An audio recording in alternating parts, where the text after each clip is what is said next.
This is Kardec Radio bringing you the talk, the dynamics of our sixth sense, psychic and mediumistic phenomena in the light of Spiritism, given by Divaldo P. Franco, Brazilian medium and speaker.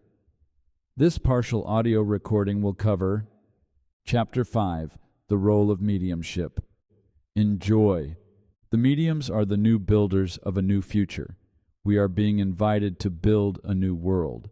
To achieve this goal, we need a lot of emotional education, a lot of moral discipline. Because mediumship is neutral, it does not confer moral character. It is just like intelligence. When the medium becomes a moral person, he or she attracts the superior spirits who begin to guide him or her and inspire him or her to great deeds. Therefore, the medium should have a very balanced moral life, the same way that a very intelligent person should take care of his or her intelligence with great care and abnegation. The medium is a medium all the time. A medium can block the faculty only to have a normal life. We live in a world of very disturbing vibrations. If the medium does not have this discipline, he or she may tune to very ill vibrations which come from mystifying spirits. Then, mediumship may become a reason for suffering and imbalance.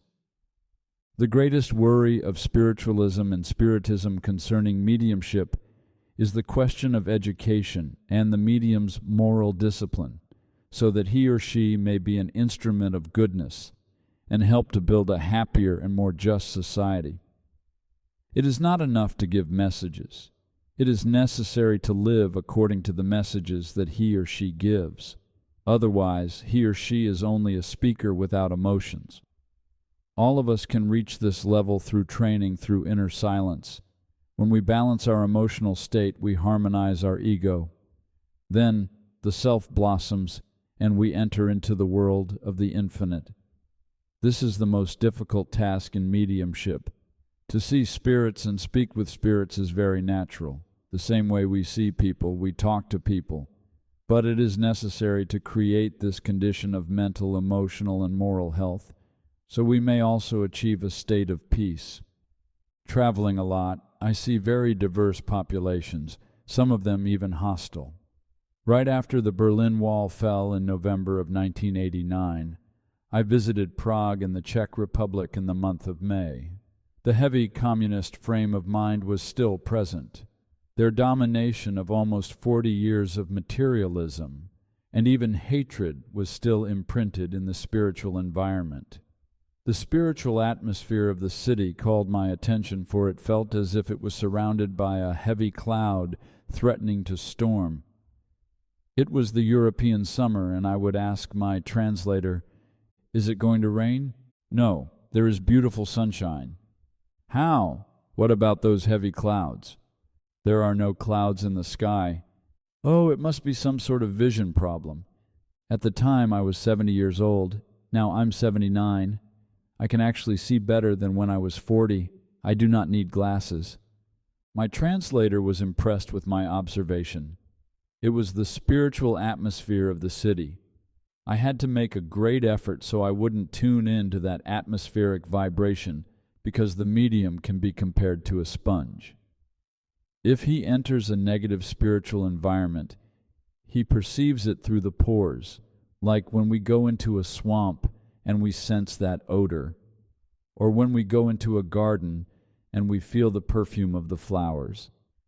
Then I started to feel that aggression, that inability to breathe. When I arrived at the theater auditorium, I could see the anguish in the faces. They were hostile. When I was in the middle of the conference, a gentleman got up and said, "I ask your forgiveness, but I would like to interrupt. How can you speak of God in such a tragic case as mine?" I asked him to leave his question for a little later, and I would attend him. But he was so anguished that he began to detail his tragedy. His 4-year-old daughter had been admitted urgently to the hospital. A nurse raped and killed her. Since the country had no police, because it was during the transition from the two political systems, the guilty man was still free. He would ask then, "And what about God?" I told him I would talk to him later, with calmness. This is just to give you an idea of the turbulence that was present there. In such cases, the danger also happens if the medium's emotional state falls out of balance, becoming tormented. What are the defenses of the medium? First of all, his or her moral conduct. Second, his or her acts of goodness, his or her feelings of love, the desire to do charity, his or her connection with his or her spirit guide, his or her ability to be receptive and docile to the advice of the spirit guide. Many times the medium is very anxious to become famous. That is very dangerous because fame attracts good and bad. Since the medium is only the instrument, he or she should give up any glory so that the glory may be just God's, be it Jesus or his or her spirit guides. It is the same as a pipe organ. Without a good player, it is worth nothing. If anyone just sits down by the pipe organ, it will have its own melody. But the pipe organ will only repeat whatever it is being played. What does the owner of the pipe organ do? He protects it so that just not anyone can play it. That is why the medium needs to take care of his or her instrument, so as not to allow just any spirit to use him or her. Remember, the spirits are the soul of those who have lived on earth. Each one wakes up as they were here on earth. No one goes from the position of man or woman to angel, neither from demon to saint. One of the greatest difficulties that I have sometimes is to give news to recently widowed women, because they would tell me, "My husband was an extraordinary man. He was so good we used to fight, but he was the only man in my life. How is he right now in the spiritual world?"